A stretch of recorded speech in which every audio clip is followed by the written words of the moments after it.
തന്റെ ഓർമ്മയിലുള്ള തന്റെ അച്ഛന്റെ മുഖം വരയ്ക്കാൻ ശ്രമിക്കുവാണ് ക്യാപ്റ്റൻ അമേരിക്ക. ഈ സമയത്ത് ഡോക്സിൽ എന്തൊക്കെയോ സംഭവിക്കുന്നുണ്ടെന്ന് ഫ്രൈഡേ ക്യാപ്റ്റൻ അമേരിക്കയോട് പറയുന്നു.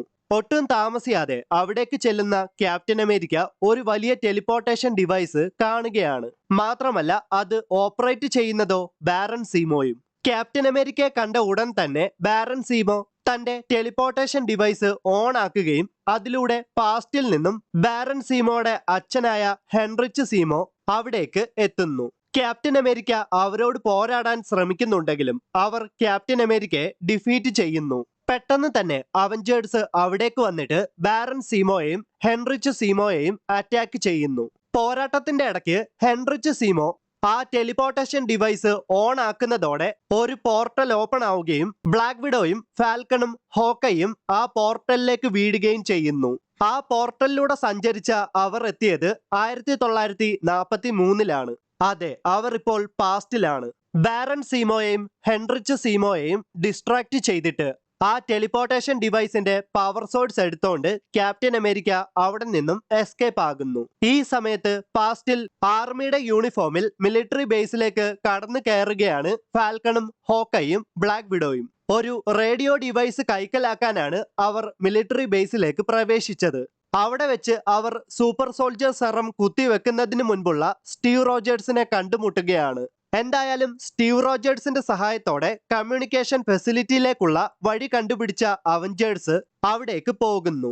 ഈ സമയത്ത് ബാരൺ സീമോയെയും ഹെൻറിച്ച് സീമോയെയും തടയാനായിട്ട് ഹൾക്കും തോറും അവിടേക്ക് എത്തുന്നു. എന്നാൽ രണ്ട് സീമോയുടെയും കയ്യില് പുതിയ ടെക്നോളജിയിൽ നിർമ്മിച്ച വെപ്പൺസ് ആണ് ഉള്ളത്.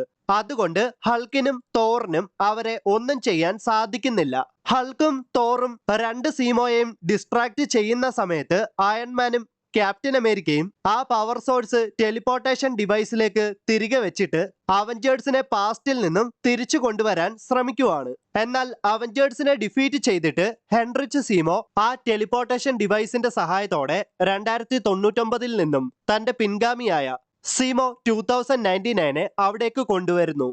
സീമോ 2099 അവഞ്ചേഴ്സിനെ പുഷ്പം പോലെ എടുത്തിട്ട് അലക്കുന്നു. ഈ സമയത്ത് അയൺമാൻ ബാരൺ സീമോയെ ഷൂട്ട് ചെയ്ത് തറ പറ്റിക്കുന്നതോടെ ബാരൺ സീമോ ഒരു വലിയ അപകടത്തിൽ പെടുകയാണ്. ബാരൺ സീമോ തന്റെ അച്ഛനായ ഹെൻറിച്ച് സീമോയോട് തന്നെ രക്ഷപ്പെടുത്താൻ പറയുന്നുണ്ടെങ്കിലും ഹെൻറിച്ച് സീമോ തന്റെ മകനെ സഹായിക്കുന്നില്ല.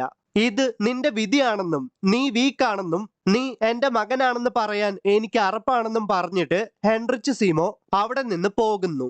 ഈ സമയത്ത് പാസ്റ്റിൽ കമ്മ്യൂണിക്കേഷൻ ഫെസിലിറ്റിയിലെത്തി തങ്ങൾക്ക് വേണ്ട സാധനങ്ങളെല്ലാം കൈക്കലാക്കിയ അവഞ്ചേഴ്സിനെ അവിടുത്തെ മിലിറ്ററി ഓഫീസേഴ്സ് വളയുന്നുണ്ടെങ്കിലും ഹോക്കൈ അവരെ ഡിസ്ട്രാക്ട് ചെയ്യുന്നു. പെട്ടെന്ന് തന്നെ ഫാൽക്കൺ ആ കമ്മ്യൂണിക്കേഷൻ ഡിവൈസ് വർക്ക് ചെയ്യിക്കുന്ന സമയത്ത് മറ്റ് മിലിറ്ററി സോൾജേഴ്സ് അവരെ ഷൂട്ട് ചെയ്യുന്നുണ്ടെങ്കിലും ഈ പ്രാവശ്യം സ്റ്റീവ് റോജേഴ്സ് ആ മിലിറ്ററി സോൾജേഴ്സിനെ അറ്റാക്ക് ചെയ്ത് തറ പറ്റിക്കുന്നു.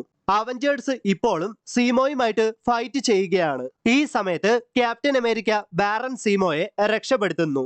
എന്നാൽ ബാരൺ സീമോ ക്യാപ്റ്റൻ അമേരിക്കയെ വീണ്ടും കൊല്ലാൻ ശ്രമിക്കുവാണ്. എന്തായാലും ബാരൺ സീമോയുടെ അച്ഛൻ ശരിയല്ലെന്നും അയാൾ ചെയ്യുന്നതെല്ലാം അയാളുടെ ലാഭത്തിനാണെന്നും നിന്നോട് അയാൾക്ക് ഒരു സ്നേഹവുമില്ലെന്നും ക്യാപ്റ്റൻ അമേരിക്ക ബാരൺ സീമോയോട് പറയുന്നതോടെ ബാരൺ സീമോയുടെ മനസ്സ് മാറുന്നു. പെട്ടെന്ന് തന്നെ ബാരൺ സീമോ ആ ടെലിപ്പോർട്ടേഷൻ ഡിവൈസ് ഓൺ ആക്കിയിട്ട് ആ പോർട്ടലിലേക്ക് ബാരൺ സീമോ തന്റെ അച്ഛനെ പാസ്റ്റിലേക്ക് തന്നെ തിരിച്ചയക്കുന്നു. ഹെൻറിച്ച് സീമോ പാസ്റ്റിലേക്ക് പോയതോടെ സീമോ 2099-ഉം അപ്രത്യക്ഷമാകുന്നു.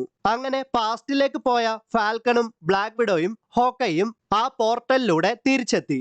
ഇവിടെ ആ പോർട്ടലില് ക്യാപ്റ്റൻ അമേരിക്ക പാസ്റ്റിലെ സ്റ്റീവ് റോജേഴ്സിനെ ഒരു മിന്നായം പോലെ കണ്ടു. അതോടെ ആ പോർട്ടൽ ക്ലോസ് ആവുകയും ആ ടെലിപ്പോർട്ടേഷൻ ഡിവൈസ് നശിക്കപ്പെടുകയും ചെയ്യുന്നു.